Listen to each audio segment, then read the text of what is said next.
Na próxima quinta-feira é o Dia Internacional da Mulher. E o Bom Dia Brasil começa hoje uma série especial sobre elas e o futebol Lacombe. A gente vai invadir a praia de vocês. Aliás, quem disse que é só de vocês, né? De Não, todo mundo. Essa já praia é invadiram nossa. ali, é ótimo, né, Chico? Cada vez mais mulheres nos estádios, mais mulheres apaixonadas pelo futebol. Jogando bola, né, velho? Jogando bola. E é um Olha a público muito Marta aí, importante. Pois é, mas é um público muito importante, né? Essa invasão é boa para as mulheres e muito boa, realmente, para o Quem futebol, sabe para fica os mais clubes. civilizado, né? Ah, mas isso eu não tenho a menor dúvida disso, com certeza vai. Vamos ver a reportagem, então, do Andrei Camp. Nas arquibancadas, nas lojas dos clubes, até num dos momentos mais difíceis da vida. A carteirinha do Inter foi junto comigo. Eu amo esse time. Essa é uma história sobre mais uma invasão feminina.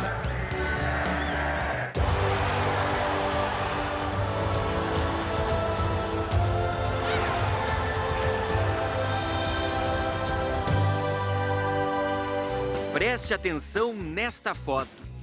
De longe parece apenas mais um estádio lotado, mas é só aproximar a imagem que um fenômeno dos últimos anos se apresenta. Veja que aqui, de 10 torcedores, 4 são mulheres. Num estádio ou num centro financeiro como a Avenida Paulista, aqui em São Paulo. É fato, as mulheres estão cada vez mais ocupando os espaços tradicionalmente frequentados pelos homens. Não existe uma pesquisa, uma comprovação científica que diga qual é o percentual das mulheres nos estádios. Mas são vários os exemplos que comprovam que o futebol já faz parte do universo feminino.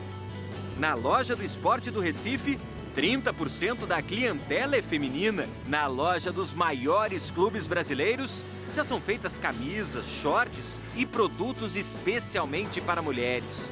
No site do Atlético Paranaense, um espaço dedicado a elas. Segundo pesquisa de uma empresa de consultoria esportiva, isso é apenas o começo. Hoje, 6% das mulheres brasileiras com mais de 16 anos vão ao estádio. Mas 46% dizem que se interessam por futebol. Para transformar interesse em presença, o futebol precisa dar mais conforto e segurança às mulheres. Ela quer transformar um jogo de futebol em mais um agradável programa em família. Essa combinação, futebol, espetáculo o ambiente familiar que a mulher tanto preza, ela certamente vai fazer com que você, tendo as condições interessantes de menos violência e melhores acomodações, que ela passe a ir mais no estádio. O Internacional de Porto Alegre investiu e já está lucrando. Em 10 anos, o número de sócias subiu de 2% para 22%. São 23 mil entre os mais de 103 mil sócios colorados. O Internacional deu banheiros agradáveis, fraldários e segurança. As mulheres dão dinheiro para o clube. A inadimplência global do clube, a mulher ela tem uma inadimplência 3 vezes abaixo, né, dessa média geral. A família Luz tomou um caminho diferente do que sempre faz quando vai ao Beira-Rio. Desta vez, 3 gerações de coloradas de uma mesma família entraram no gramado.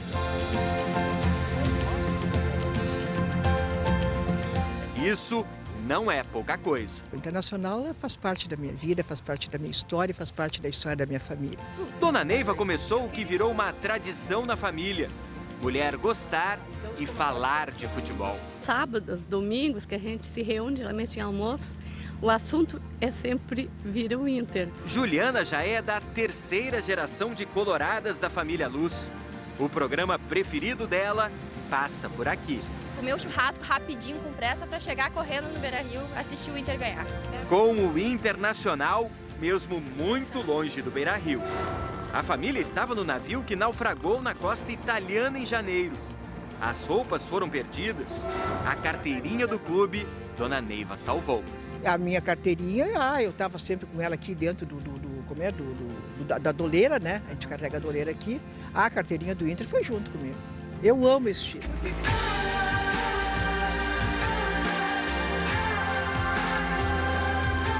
Dona Neiva, a família Luz é apenas mais um exemplo dos muitos que se multiplicam nos clubes brasileiros. Não existe apenas um fator que determina essa invasão feminina num dos universos masculinos. São vários. As transmissões multiplicadas de futebol na TV brasileira, a vida mais compartilhada entre homens e mulheres, mas principalmente o processo contínuo de independência feminina. O futebol é um esporte cada vez mais de todo mundo.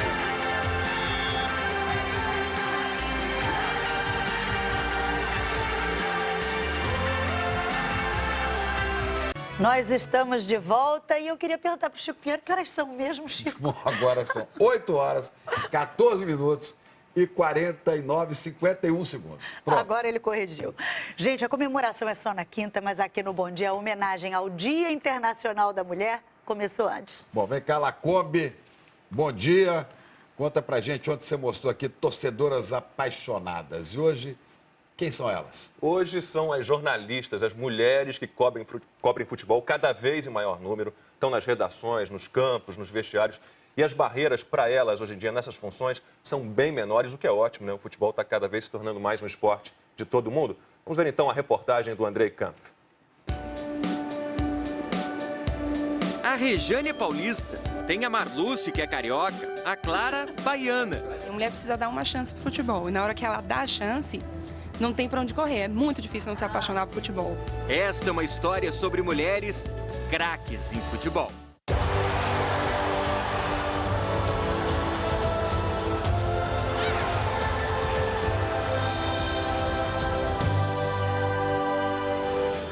Se o assunto é futebol, essa baiana fala com propriedade. Leitora contumaz, Clara Albuquerque devorou livros sobre o assunto. Gostou tanto que decidiu escrever o dela, A Linha da Bola, que tem assumidamente uma visão cor-de-rosa do mundo do futebol. O livro é uma declaração explícita de uma paixão de criança. 1986, o Brasil vivia o clima da Copa do México.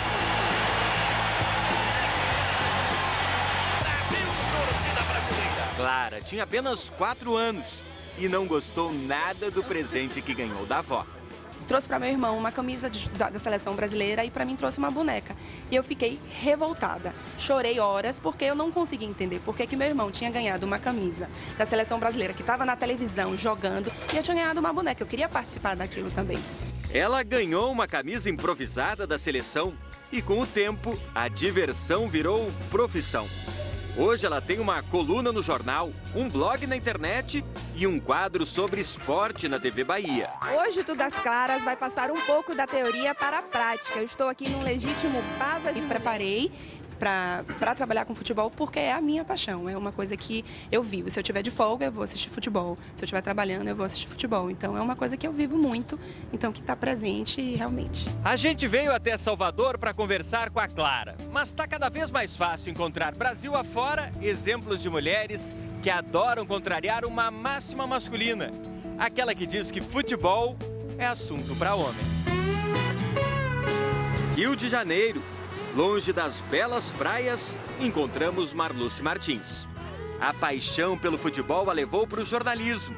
Ela foi setorista do clube de maior torcida do país e acompanhou de muito perto a carreira de um dos grandes craques do Brasil.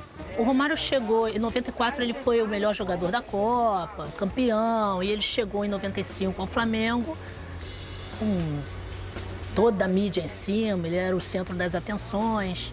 As coisas não funcionavam bem no Flamengo, eu cobria Flamengo, ele marrento já parou de falar comigo, e eu nunca entendi bem o motivo. E a gente passou o ano inteiro brigando, aí teve uma briga horrível e eu voltei a falar com o Romário em 2000. E 8 anos depois, foi Marluce quem contou para o mundo que Romário iria parar de jogar. Eu peguei o telefone, estava em casa, ia ver um jogo, tinha chegado do trabalho e liguei para ele. E aí, Romário, teu contrato acaba agora, domingo, sei lá, uma coisa assim. Como é que vai ser aí a tua vida agora? Ele falou assim, pois é, agora que eu parei, tem que arrumar alguma coisa para eu fazer, né? Eu falei assim, parou? Parei. Mas como assim parou? Eu parei, mano. Esse furo da aposentadoria do Romário foi com certeza o maior, porque um campeão do mundo, né, um dos maiores jogadores da história do futebol brasileiro, do futebol mundial. Já são 24 anos de jornalismo esportivo, 4 Copas do Mundo e incontáveis histórias publicadas.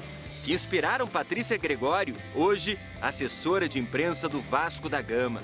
Meu pai sempre comprava um jornal quando a gente era criança e sempre as matérias do Vasco eram escritas pela Marluce Martins. E eu ficava encantada lendo aquelas matérias escritas por uma mulher. E eu pensava assim, pô, um dia ainda vou ser jornalista também, ainda vou escrever sobre futebol. Rejane Ritter é referência em São Paulo. Trabalhou com futebol durante 15 anos. Tem muitas lembranças deste lugar. É olhar e tremer, né? Sentir vontade de voltar no tempo e fazer tudo de novo. Faria tudo igual. Eu não mudaria nada. Nada. Faria tudo igual. Mesma coragem, mesmos desafios. Diz que só tem saudade quem já foi feliz, né? E eu sou uma privilegiada. Eu sou feliz até hoje, mas é claro que o meu tempo de campo, o meu tempo de gramado passou. Emoção de quem um dia trabalhou exatamente aqui, juntinho ao campo.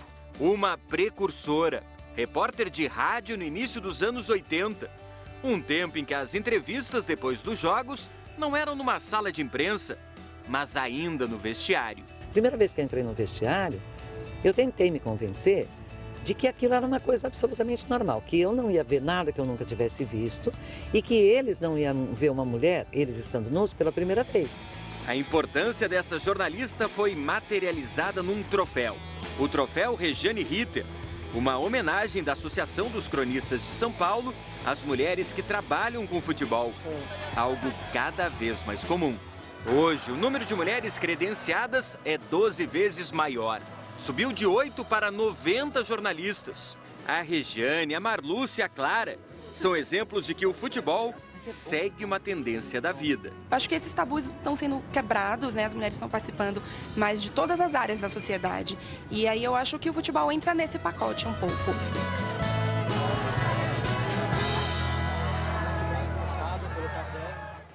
E amanhã ela come. Amanhã tem mais. Terceiro capítulo, terceira reportagem da nossa série especial Mulheres no Futebol. O que é? Desculpa, qual é o que é? Mulheres dos jogadores. O assunto era surpresa, porque a mulher é surpreendente, mas mulheres dos jogadores. Então, tem sempre uma participação muito importante na vida deles. Inspirando os jogadores, né, Chico? Obrigado, Lacombe. Nossa série especial também, né? Mulheres no Futebol. A gente já falou das torcedoras, das jornalistas, e hoje o tema são as mulheres dos jogadores, o lado bom e o lado ruim de ser casada com um jogador de futebol. A reportagem é do Andrei Kampf. No depoimento da Juliana. A esposa ela tem que aprender a lidar com, por exemplo, final de semana ela não tem o marido e os filhos não têm o papai para ir passear no parque, para ir no cinema, para ir no aniversário de uma criança. Na pesquisa da Camille... Uma mulher, para ela querer ser realmente mulher de jogador, não basta apenas querer o glamour, ela tem que também estar do lado, né, nas horas ruins também, que também são muitas. Esta é uma história sobre solidão.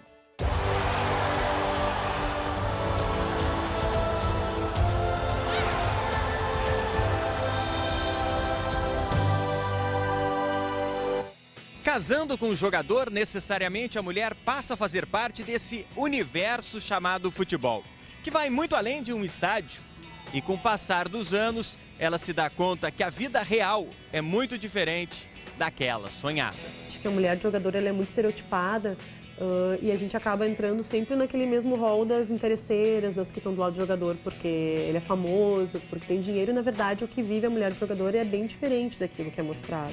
Camille é formada em administração de empresa e há 16 anos é casada com Roger, um ídolo do Grêmio nos anos 90. O que passou a ser o cotidiano da família Machado era raro há 4 anos. Um tempo difícil. Exposição dessa mulher que às vezes acaba sendo exposta junto com o marido, né, na rua, então não pode sair porque perdeu um jogo, perdeu um campeonato.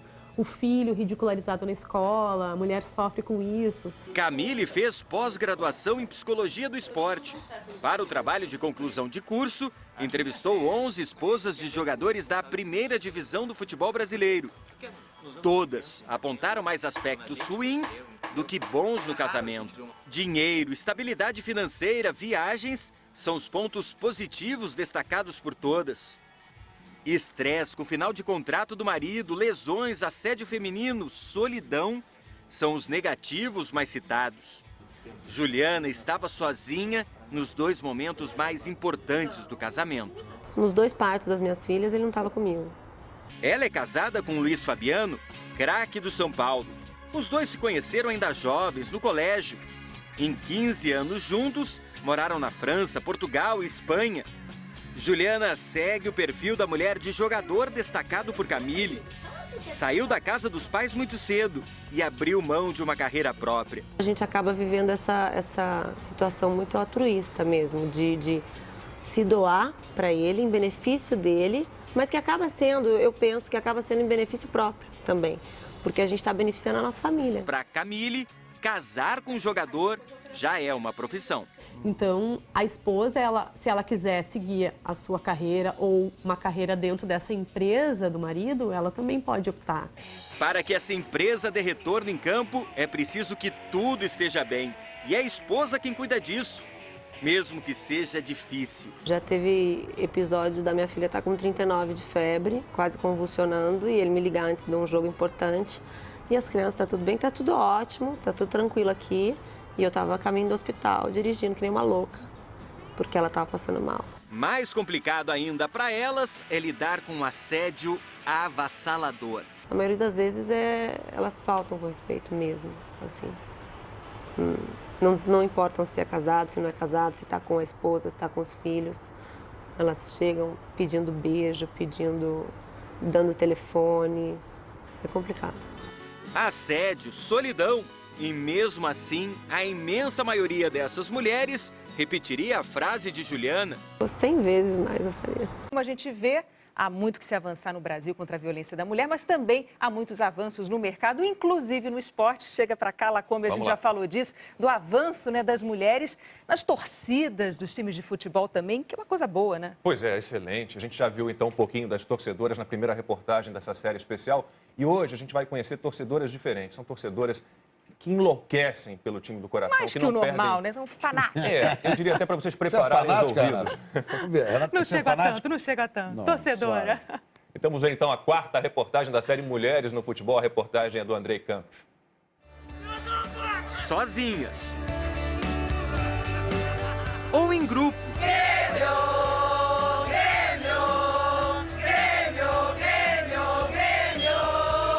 Esta é uma história sobre paixão.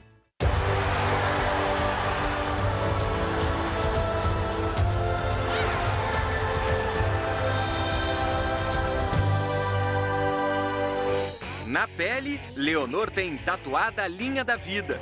Para essa paulistana de 29 anos, ela começa em 1910.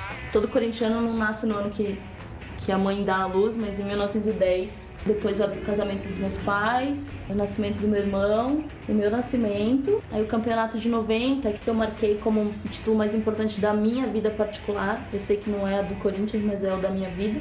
O nascimento do meu filho, e eu espero que eu consiga continuar essa linha do tempo até aqui em cima, a minha testa, porque o Corinthians ainda vai dar muitas alegrias e eu vou ter muitas alegrias na vida ainda. Não me importa a cor. A presença feminina se espalha pelos estádios brasileiros. Neymar Zetes. Neymar, eu te amo! Neymar! Cacá Zetes. Faz tempo que é assim.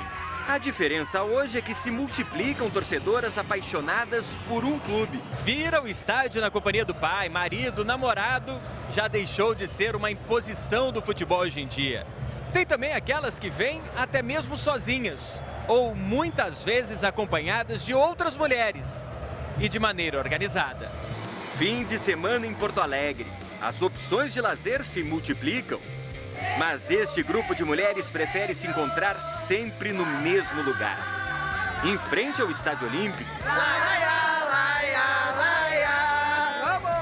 com o Grêmio, onde o Grêmio estiver. Essa ideia surgiu de um grupo de mulheres que assistia jogo na social do Grêmio. E na época 2003, 2004, o Grêmio estava com problemas, né, financeiros e mal em campo. E as mulheres resolveram que iam se unir para apoiar o clube do coração. Elas, então, invadiram um território masculino. O núcleo de mulheres gremistas começou com 22 sócias em 2004. Hoje, são mais de 2.000 cadastradas. E dentro de um estádio, elas reagem à emoção do futebol do mesmo jeito que qualquer um.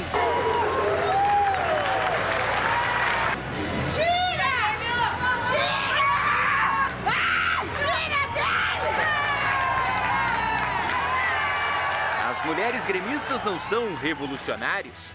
No Rio de Janeiro, a Flu Mulher tem até faixa para identificar a primeira torcida organizada só de mulheres no mundo. A Flu Mulher é uma torcida, além de ser uma torcida organizada, é uma torcida registrada. Elas apenas ajudam a resgatar uma tradição dos estádios brasileiros do início do século passado, anos 20. O futebol era um programa social e sofisticado. O que a gente surpreende nas fotos antigas é a presença farta feminina. Você pensa, ah, não, na década de 20 a mulher não ia ver futebol. O que ela ia fazer? Muita coisa. Ela ia sair do espaço da família, do espaço restrito da casa. Ela ia ver uma partida de futebol. Com o passar dos anos, o futebol se popularizou. Ele também ficou mais violento e os estádios muito pouco confortáveis. A mulher começou a sumir das arquibancadas. O processo contínuo de independência feminina, a ocupação de espaços pelas mulheres, tudo contribuiu para um retorno. Você imagina, em 2014 você vai ter uma geração de estádios nova, porque você vai ter uma entrada de clientes novos como nunca houve. Nas arquibancadas, homens e mulheres são iguais. Num estádio, todas elas atendem pelo mesmo nome: torcedor. Agora vamos falar da última reportagem da série especial Mulheres no Futebol. Lacombe está aqui. Quais são as personagens de hoje, Lacombe? Hoje, Chico, são as pioneiras. A primeira técnica de futebol do Brasil, primeira árbitra de futebol do mundo, primeira presidente de clube. Então vamos ver a reportagem do Andrei Camp. A Cláudia mandou em campo, a Léa no jogo e a Marlene num dos maiores times do Brasil. Discriminada no clube. Essa gestão, então, foi discriminadíssima. Esta é uma história sobre pioneirismo.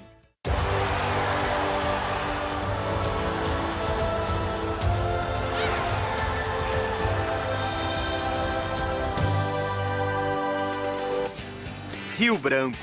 A capital do Acre é um lugar bem diferente das grandes metrópoles brasileiras. Mas foi essa cidade, de pouco mais de 320 mil habitantes, que ousou contrariar uma antiga regra do futebol. Está cada vez mais fácil perceber que as mulheres estão ocupando espaços no mundo do futebol. Não apenas nas arquibancadas, mas também fazendo parte do jogo.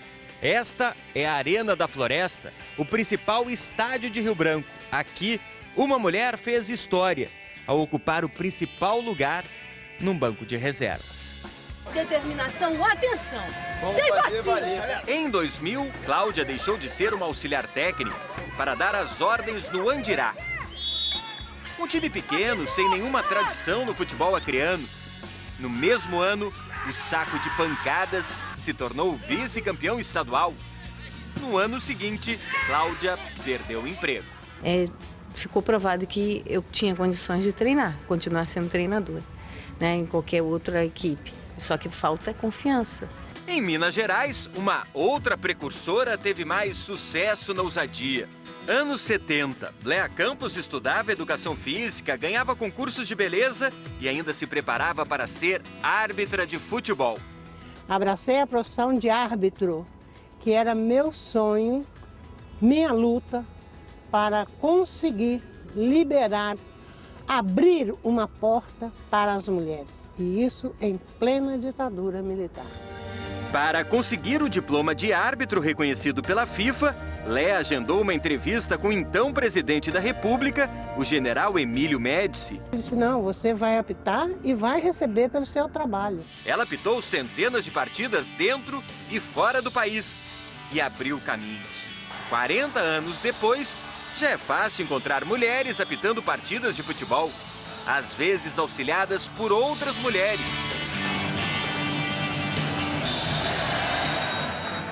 E o que dizer de Marlene Matheus? Acima de tudo, uma corintiana. Até hoje, com meus 50 anos, não sei decifrar o que é o Corinthians. Eu sei que quando falam do Corinthians, eu me arrepio. Marlene Matheus levou a paixão às urnas em 1991.